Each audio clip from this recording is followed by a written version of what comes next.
नामावली का जब गान करते हैं तो शिल्पिल्ले बाई का स्मरण आता है उसमें। सुत बिस दियो पूज शिल्पिल्ले भक्ति रशीली पाई। देखो कितना विश्वास होता है भक्त को, कैसा वो श्रद्धावान होता है। एक राजकुमारी और दूसरी एक जमींदार की पुत्री, दोनों को मित्रता थी। एक दिन राजा के यहां भगवत प्रेमी महात्मा आए। वो संत सेवी राजा थे।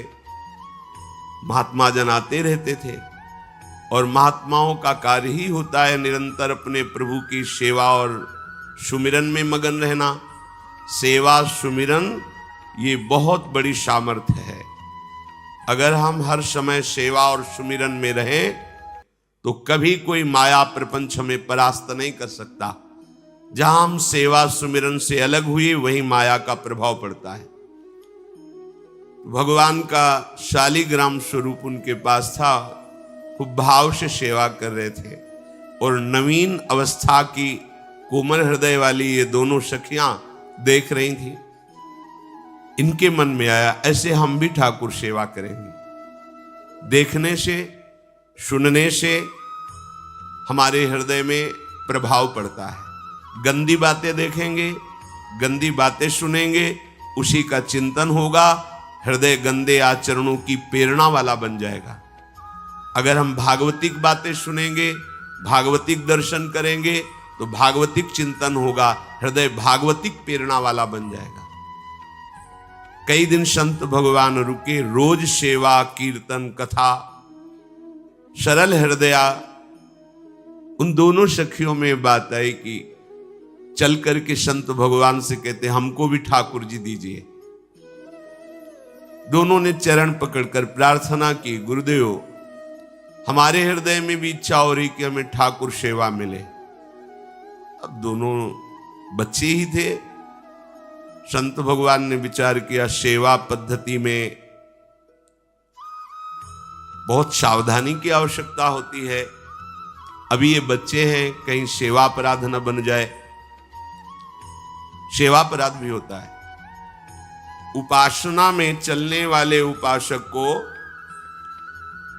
सेवापराध और उपसेवापराध 32 ये 64, इन पर सावधान रहना चाहिए। ये गलती नहीं होनी चाहिए। जैसे आप ठाकुर सेवक हैं, अपने घर में सेवा विराजमान किए हुए हैं। अब जैसे आपको ठाकुर जी के दर्शन के लिए जाना है, जहां तक ठाकुर जी के दर्शन करने के लिए जाना है, हो सके तो पादुका न पहने, नंगे पैर दर्शन करने जाए। यदि आप में ऐसी सामर्थ्य नहीं है किसी कारण से, तो सीढ़ियों में पादुका नहीं पहनना चाहिए। जहां से मंदिर की सीढ़ियां हैं, पादुका उतार कर माथा रखकर सीढ़ी में फिर चढ़ना चाहिए। खड़ाओं या पादुका पहन करके श्री विग्रह के दर्शन करने के लिए जाने में फिर अपराध लगता है।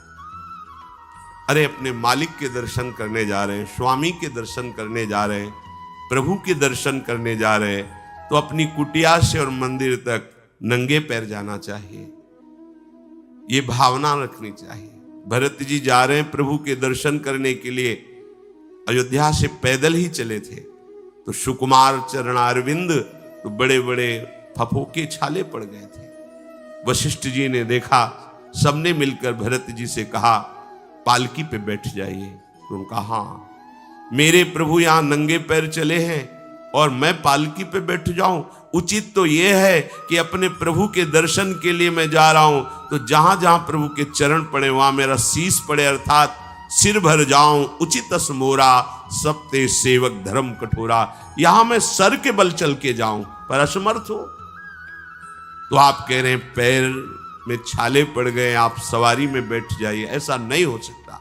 तो अपने प्रभु के दर्शन करने के लिए जब जाए तो हो सके, सामर्थ्य हो तो पादुका न पहने, कोई खड़ाऊं चप्पल जूता आदि ना पहने। अगर पहने हैं तो बस सीढ़ी तक ही पहन कर जाए, ऊपर सीढ़ियों के नहीं। इतने सुकुमार मत बनो, ये आग में जलाया जाएगा शरीर, ये गाड़ दिया जाएगा शरीर, इससे ज्यादा प्यार ना करो। अब इतना दृढ़ विश्वास कि ये बच्चे हैं, सेवा भाव कैसे पूर्ण कर पाएंगे? तो उन संत भगवान ने दोनों बच्चियों से कहा, आप कल ठाकुर जी लाएंगे, हम आपको दे देंगे। तो गांव में घूमे तो आसपास गोले गोले से पत्थर मिले, पत्थर लाए 2 और कहा कि ये लो तुम्हारे ठाकुर जी, दोनों को। देखो गुरु वचनों पर और गुरु प्रदत्त सेवा वस्तु पर कितना भाव होना चाहिए। उन्होंने दृढ़ विश्वास किया कि मुझे भगवान गुरुदेव ने दिया, ये भगवान है मेरे। दोनों ने अपने हृदय से लगाया। अब एक जमींदार की पुत्री थी, एक राजकुमारी, स्वर्ण के सिंहासन में, और उनका नाम रखा शिलपिल्ले ठाकुर। शिल मतलब पत्थर, तो उनका तुम्हारे ठाकुर का नाम शिलपिल्ले गोविंद है। दोनों सिंहासन पर रखकर आराधना करती, भाव प्रतिपल बढ़ता गया, नाम निरंतर जप। गुरु प्रदत्त ठाकुर पर विशेष चमत्कार हृदय में प्रकट होता है यदि उन्हीं की नियमावली से चलो। अपने मन से बाजार से खरीद लाए, विराजमान किए हैं, कभी सेवा की कभी नहीं की, वो भी अच्छा है, कम से कम भागवतिक भाव तो है। लेकिन सिद्धि जो प्राप्त होती है वो गुरु कृपा से, गुरु प्रदत्त ठाकुर से। जैसे धन्ना जी को भांग के बट्टे में ठाकुर जी प्रकाशित हो गए, गुरु प्रदत्त। अब ये सखियां जब बड़ी हुई तो इनके ब्याह की बात थी। तो जो राजकुमारी थी उनका राजकुमार से किसी से ब्याह तय हुआ, ब्याह हो गया। अपने माता पिता से जब विदाई ली तो अपने ठाकुर जी को जो सिंहासन में थे, सिंहासन से एक सुंदर पेटी में से और गोद में रखा, और अंदर ही अंदर जल रही है कि प्रभु मैंने प्रीतम आपको माना है, संसार के व्यवहार में ये प्रीतम बना हुआ है, पर प्रभु हमारे प्रीतम 2 नहीं हो सकते, हमने हृदय से आपको माना। इसी विचार में वो बड़ी उदास है। पहले पालकियों में ऐसा राज सैनिक चल रहे हैं, पालकियों में वो बहू जा रही है और राजकुमार घोड़े पर। राजकुमार बार बार पालकी के समीप जाता, दर्शन करने की इच्छा होती है ना, तो उदास देखता, मन में बड़ी गिलानी हुई। उसने कहा, एक नदी थी, उसने कहा यहां हम थोड़ी देर विश्राम करना चाहते हैं, राजकुमारी की पालकी रखी जाए और सैनिक दूर खड़े हो। तो राजकुमार वैसे ही आज्ञा हुई। तो बात करना चाहते हैं, पर वो ना देखती है और ना बात करती है। और इतना सुंदर रूप, क्योंकि ब्रह्मचारिणी और भगवत आराधना। अब उसके हृदय में जलन हुई कि ऐसा क्या है जो हमसे बात नहीं कर रही। बस बार बार ऐसे पिटारी खोल के ऐसे ठाकुर जी को देखती।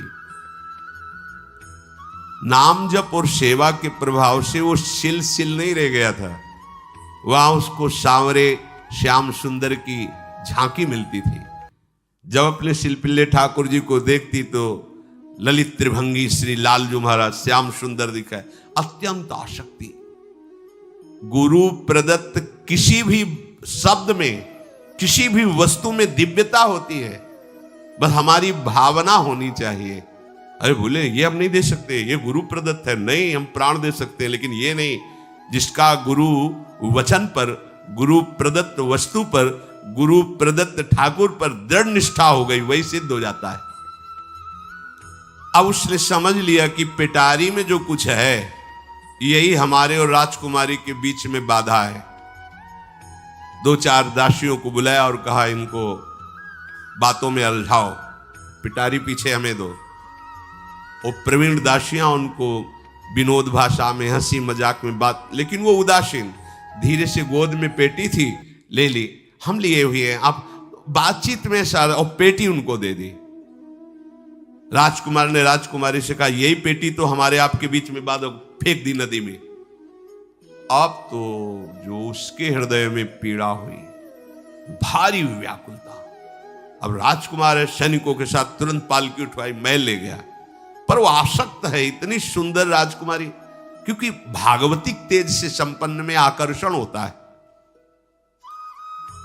राजकुमारी ने कहा, यदि हमारे ठाकुर नहीं तो मैं नहीं। आज से अन्न जल त्याग, प्राण त्याग दूंगी अगर हमारे ठाकुर जी हमारे समीप नहीं तो। आज से अब एक बूंद पा कैसे पिए? अपने ठाकुर को भोग लगा के पाला है और ठाकुर जी फेंक दिए गए। भारी व्याकुलता, जैसे मीरा जी कहते, दृश्य बिन दुख न लागे नहीं, ना रात में नींद है न दिन में अन्न जल है, व्याकुलता। अब भयभीत हो गया राजकुमार।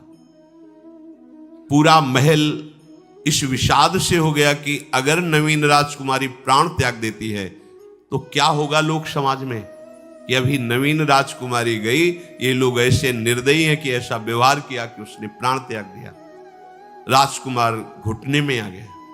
घुटने टेक कर राजकुमारी से कहा, मैं तुम्हें दुखी नहीं करना चाहता, पर मैं तुमको छोड़ भी नहीं सकता। अब हमें आप वो उपाय बताओ जिससे आप मुस्कुरा दो, आप प्रसन्न हो जाओ। तो उनका, हम अपने ठाकुर के बिना जीवित नहीं रह सकती। यदि आप हमें जीवित देखना चाहते तो हमारे ठाकुर जी ला के दो। ठाकुर जी को नदी में फेंक दिया था। पारिवारिक जनों के साथ राजकुमार उस नदी के तट पर गए और राजकुमारी से कहा, तुम्हें इतना प्रेम ठाकुर जी से, तो तुमसे ठाकुर जी कितना प्रेम करते हैं? अगर तुमसे ठाकुर जी प्रेम करते हैं तो मुझे प्रमाणित कर दो, तो मैं जीवन भर तुम्हारी आज्ञा में रहूंगा। अच्छा, तो तुम ये देखना चाहते हो कि ठाकुर जी हमसे कितना प्रेम करते हैं? हाथ फैलाया और आर्त भाव से पुकारा कि गोविंद, अब आपके बिना मैंने जीवित नहीं रहना। अंदर से जेव ही प्रार्थना की तो जल से सिंहासन सहित सिलपिल्ले भगवान जैसे कोई वायु के प्रवाह में आ रहा हो, ऐसे आए और छाती से चिपक गए। पूरा परिवार, राजकुमार ये देख रहा था। हृदय से ठाकुर जीवन भर के लिए दासत्व स्वीकार कर लिया और कहा, जैसी आप आज्ञा करोगे। जैसे मीरा जी, जब राणा जी से ब्याह हुआ तो प्रथम मिलन की रात में मीरा जी ने कहा, सावधान, तुम हमारे पति नहीं हो, मेरा सुहाग गिरधर से है, श्याम सुंदर ही मेरे पति हैं। व्यवहार में तुम पति बने हो। यदि हमारी बात समझ पा रहे हो तो जीवन में कभी हमारा स्पर्श मत करना। ये जीवन केवल गिरधर के लिए, दूसरे के लिए नहीं।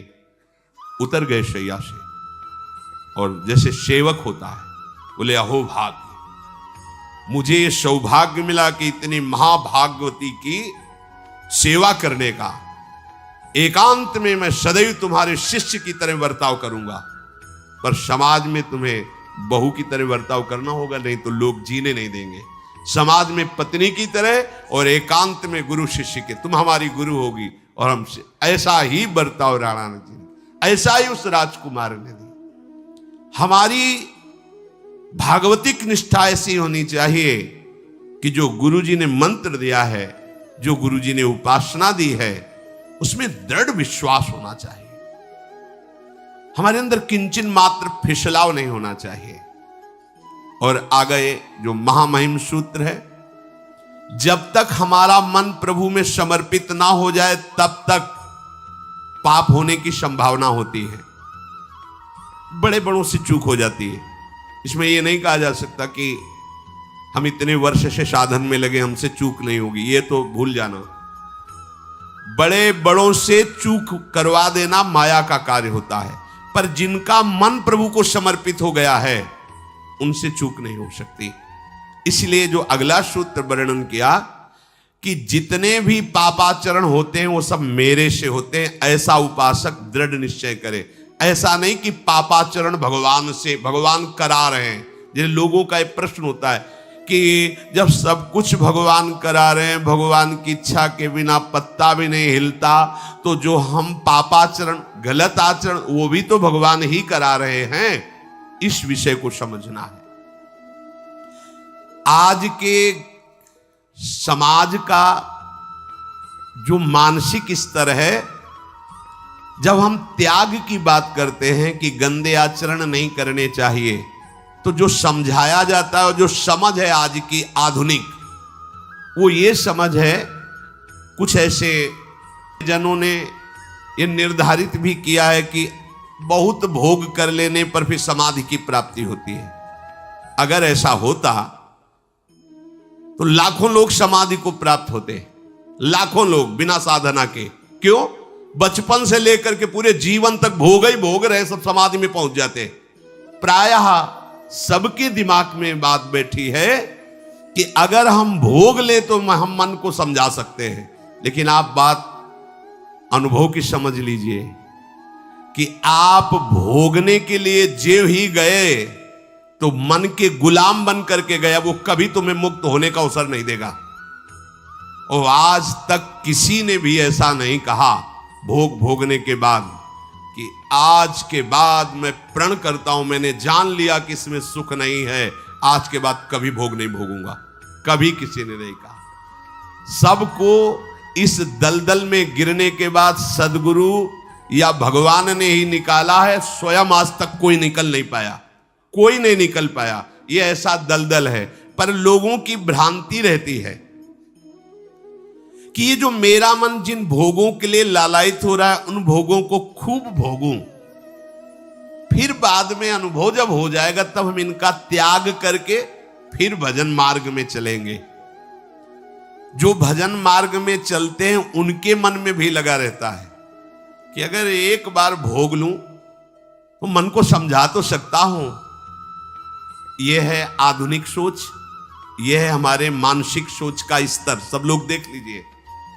अब भागवतिक सोच और शास्त्र सिद्धांत का जो मत है वो ये है, ये डंके की चोट से गाया गया है और इसी मार्ग में चल करके समाधि को प्राप्त हुए महापुरुष। एक भी कोई ऐसा समाधिस्थ महापुरुष बता दिया जाए विश्व में जिसने भोगों के भोगने के बाद समाधि को प्राप्त हुआ हो।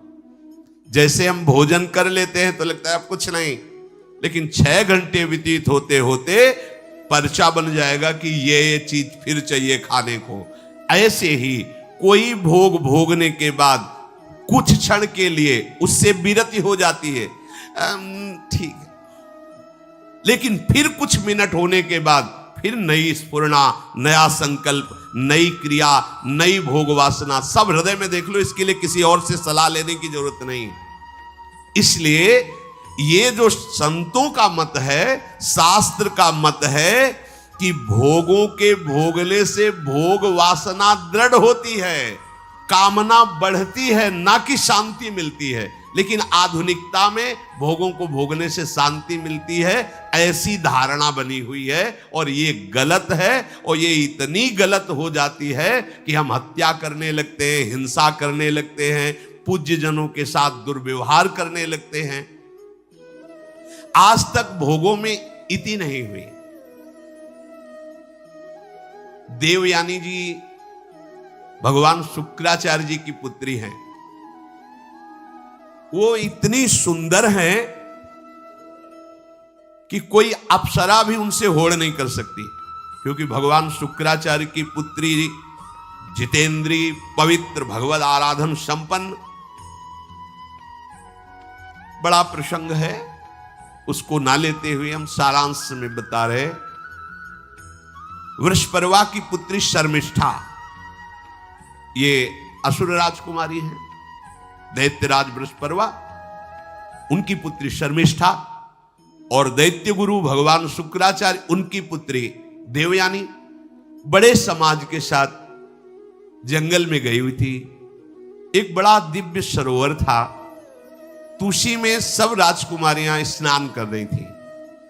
अचानक वहां से कोई महात्मा निकले तो जल्दी में सबने वस्त्र धारण किए। तो शर्मिष्ठा के वस्त्र देवयानी ने और देवयानी के वस्त्र शर्मिष्ठा, वो महात्मा निकल गए। वहां कोई उनको टिकना तो था नहीं। देवयानी ने देखा कि मेरे पवित्र वस्त्र, देवयानी ने वस्त्र धारण नहीं किया शर्मिष्ठा के। जो महात्मा चले तो देखा कि हमारे वस्त्र ये राजपुत्री शर्मिष्ठा धारण किए।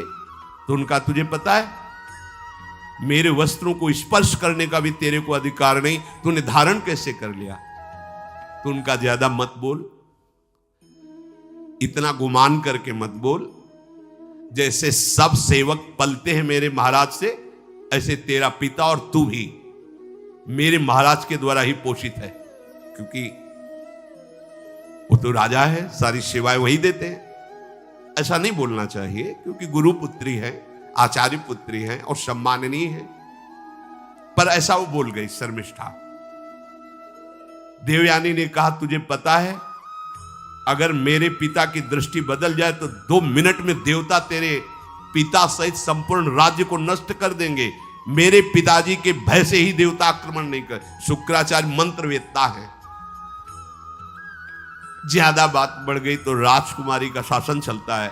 उसने कहा इस गुरुपुत्री को उठाकर कुएं में डाल दिया जाए, और उस समय वस्त्र धारण नहीं की हुई थी, उनको उसी स्थिति में डाल दिया गया और वो चली गई। उसी समय शिकार खेलने के लिए महाराज ययाति चक्रवर्ती सम्राट तो आवाज सुनी। सैनिकों ने बताया कि कोई देवपुत्री है, दिव्य तेज प्रकाशित हो रहा है उनके शरीर से, और दूर से देखा है ऐसा लग रहा है कि शायद वो वस्त्रहीन भी है। उन्होंने कहा तुम लोग दूर जाओ, और स्वयं महाराज ययाति गए और उनको तो जब हाथ पकड़ के निकाला और अपने वस्त्र से उनको आवेष्टित किया तो उन्होंने कहा कि हमारी आर्य मर्यादा है, एक बार आपने हमारे शरीर को देख लिया और हमारे हाथ को पकड़ लिया, अब आप हमारे जीवन भर के लिए पति स्वरूप हैं, स्वीकार कीजिए। तो उन्होंने कहा कि देवपुत्री, मैं तो आपका परिचय भी नहीं जानता हूं, आप कौन हैं? तो उन्होंने कहा भगवान शुक्राचार्य की पुत्री देवयानी। घुटने पे हो गए तत्काल। उन्होंने कहा इतने बड़े महापुरुष की पुत्री के साथ मैं ब्याह कर सकूं, मेरी सामर्थ्य नहीं, क्योंकि मैं क्षत्रिय कुल में प्रकट हुआ राज परिवार से हूं, और वो तो देवताओं के द्वारा भी वंदनीय है शुक्राचार्य जी। तो उनका आप निश्चिंत रहो, ये विषय मैं संभालूंगी, पर आप मेरे पति हैं, ये स्वीकार कीजिए। बोले यदि शुक्राचार्य जी इस पर राजी हैं तो हम ये बात स्वीकार करते हैं। शुक्राचार्य जी विलंब होने के कारण व्याकुल ही थे। देवयानी जी ययाति जी को लेके गई। बड़ा प्रसंग है, पर उन्होंने कहा जब आप राजी हैं तो हम राजी हैं। शुक्राचार्य जी राजी हुए और वृषपर्वा को सूचना दिया कि मैं तुम्हारे राज्य को त्याग कर जा रहा हूं। वो तो तत्काल आकर चरणों में गिरे, महाराज आपके बिना मेरा अस्तित्व क्या है, आप कैसे राजी हो सकते हो? बोले मेरी पुत्री को दिगंबर करके कुएं में डाल दिया गया, मैं इस अपराध से बिल्कुल तुम्हें माफ नहीं कर सकता। बोले कोई उपाय? तो बोले देवयानी बोले। तो देवयानी ने कहा तुम्हारी पुत्री हमारी दासी होकर चले तो मैं तुम्हें क्षमा कर दूंगी। बोले बिल्कुल ठीक, तथास्तु।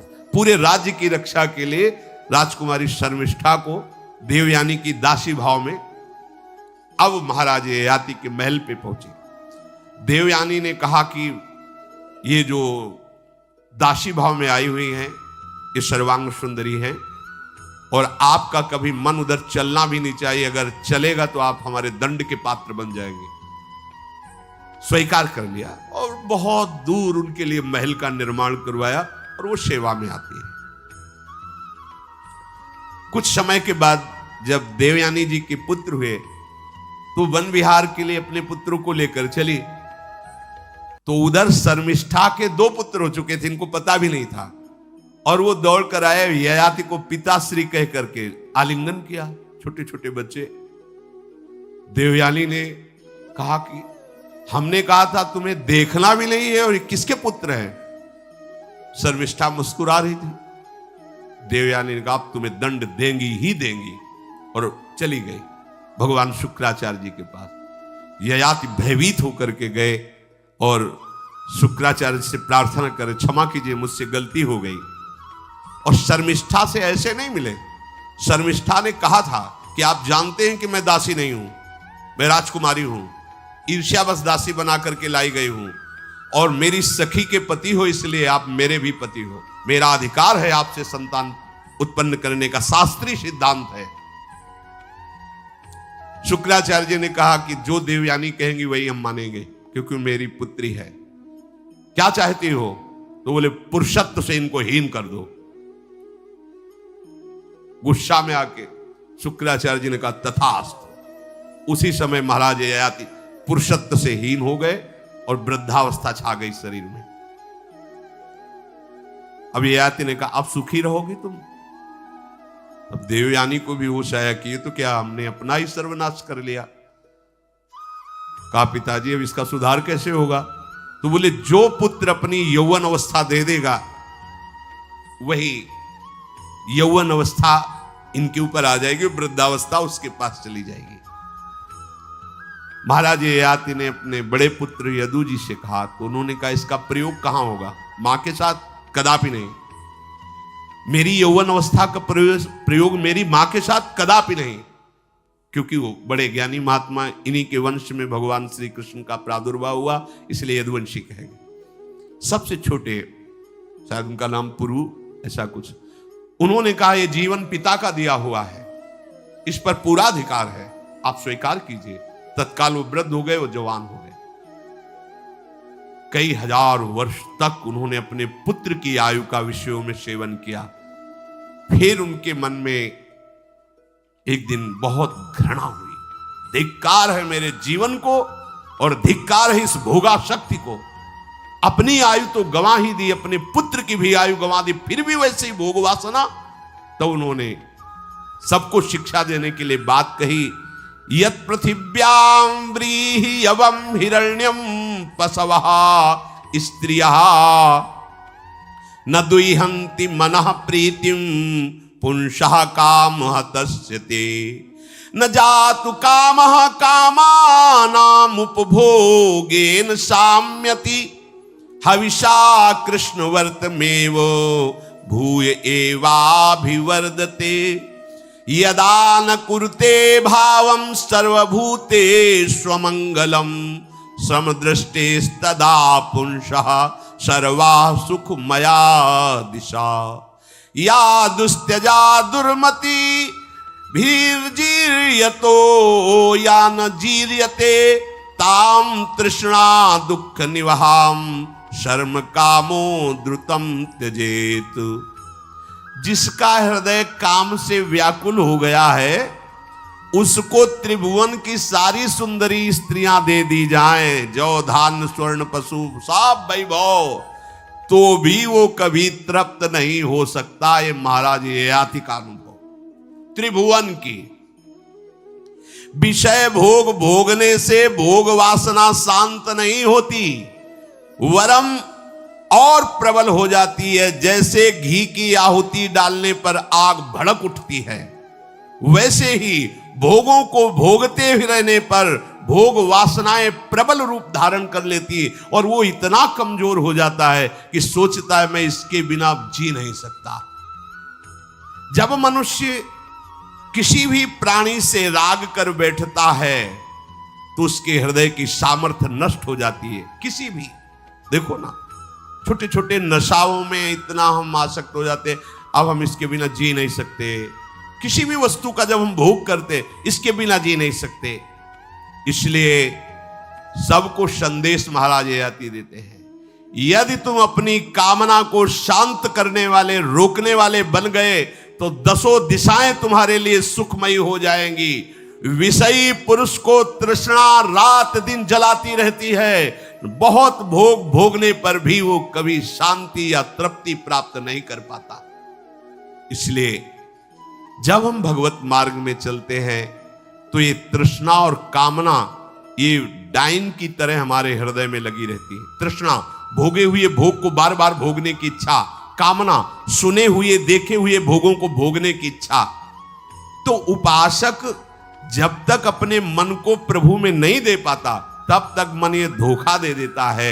इसलिए बहुत सावधान रहना चाहिए। प्रभु की शरण में हो करके नाम जप करो और सदैव गुरुजनों की आज्ञा पर रहो, तो ये काम, कामना, वासना, ममता, आसक्ति, राग, द्वेष ये तुम्हें बांध नहीं पाएंगे। इनकी कृपा से आपको भगवत साक्षात्कार हो जाएगा। गुरु वाणी, संतों की वाणी ये हमारा जीवन बन जाए। अगर ये जीवन नहीं है तो फिर मन हमें ऐसी जगह फंसा देगा जहां से हम निकल नहीं पाएंगे। इसलिए सावधान होकर जीवन व्यतीत कीजिए। बड़ा अमूल्य जीवन है, अमूल्य जीवन का लाभ है भगवत प्राप्ति, भगवत साक्षात्कार। श्री राधा वल्लभ लाल।